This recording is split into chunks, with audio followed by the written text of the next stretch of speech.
Imagine you have recovered from your bowel cancer surgery and treatments and just about to get your life back on track. Would you have imagined yourself being tied to the toilet for 4 hours before you can leave home for work or exercise every day? Would you have thought of yourself needing to rush to the toilet halfway through a lunch meeting not once but daily when you come back to work after your surgery? Surgery remains the primary treatment for colorectal cancer, and with evidence of lymph node involvement or locally advanced tumor, radiotherapy and/or chemotherapy will be offered. Early intervention with revolutionary surgical techniques and oncological treatments have improved the survival rate and chance of organ preservation. Bowel reconstruction is performed during resection surgery, or the defunctioning stoma may be given in situations where a long recovery time is required for the anesthesis. However, inevitable anatomical and physiological alteration in the reconstruction bowel segments or near rectum results in inability to maintain normal storage and evacuatory function. Anterior Resection Syndrome is used to describe bowel dysfunction symptoms after colorectal cancer surgery. A recently published international consensus has identified 8 key symptoms to define Low Anterior Resection Syndrome, LARS. This definition reflects the complexity of the issue and how it affects someone's quality of life after cancer surgery. One prevalence study showed 40% of patients had major LARS. A systematic review found 18 to 56% of patients reported symptoms over the follow-up period ranging from 17 days to 18 years. The participants were assessed at various time points after the resection surgery, retrospectively. Therefore, we would like to examine the prevalence of bowel dysfunction associated with colorectal cancer prospectively. We conducted a prospective observational study of patients who had sphincter-preserving anterior resection for their colorectal cancer surgery within 5 years. The primary objective was to examine the prevalence of anterior resection syndrome using the LARS score. The secondary objectives were to explore the risk factors for anterior resection syndrome and to screen for bladder and sexual dysfunction symptoms.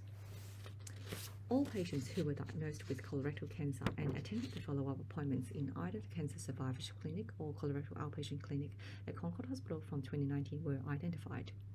The LARS score and the bowel bladder sexual function questionnaire were administered as part of standard care during the consultation.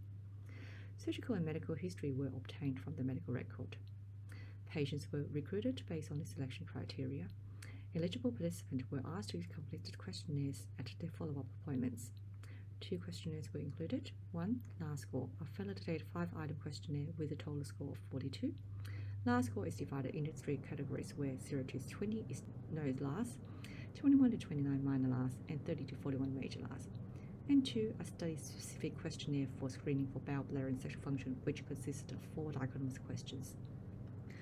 Other collected data included demographic information, cancer characteristics, surgery and oncological treatment details. All consecutive colorectal cancer patients who attended clinics were captured for data collection between March 2019 and December 2020. For data analysis, the difference in LARS score between groups were evaluated with independent sample t-tests. Chi-square test was used to assess the association between categorical variables.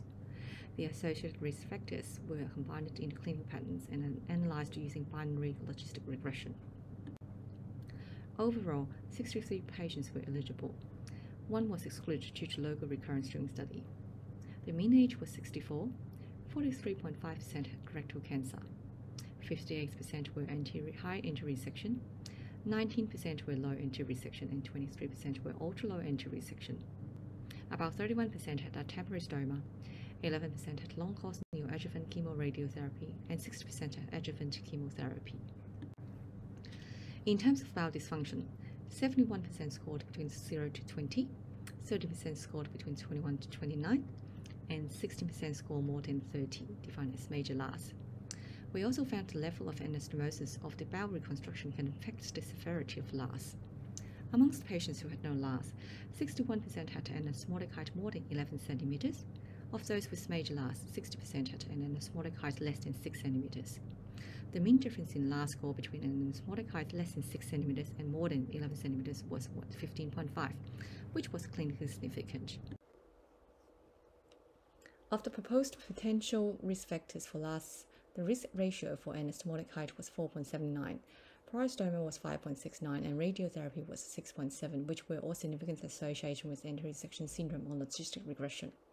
When combining these 3 risk factors into clinical patterns, the risk of anterior resection syndrome in patients with high anesthetic height without parastoma or radiotherapy was 0.148. By contrast, patients with a low endosmotic height with temerostoma in the original surgical procedure who had received neoadjuvant radiotherapy had a risk of anterior resection syndrome of 9.46. In all other combination patterns, the risks were not clinically significant. Screening using bowel, bladder, and sexual function questionnaire found 18 patients who reported other bowel symptoms not included in the LARS score. 11 of the 18 patients were identified without LARS. In this study, 31% reported new onset bladder symptoms and 21% reported new sexual symptoms after the cancer surgery. In summary, this prospective observational study showed 29% of patients suffered from LARS within the first 5 years after the surgery. Factors associated with LARS were level of anastomosis, defunctioning stoma, and radiotherapy. Those patients who had undergone ultra-low anterior resection with defunctioning stoma and had received radiotherapy were at highest risk of developing LARS and therefore poor long-term bowel function. In addition, patients can develop other bowel symptoms such as evacuation difficulties and new onset bladder and sexual dysfunction after colorectal cancer surgery. The concluding messages are, firstly, bowel, bladder, and sexual dysfunction is prevalent after sphincter-preserving colorectal cancer surgery.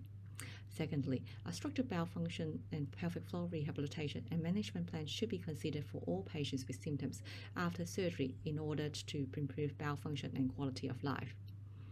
Lastly, a question for all clinicians involved in colorectal cancer care: should preoperative treatments and education be considered for the patients at high risk of having poor functional outcome after surgery? Here are the references, and thank you for listening.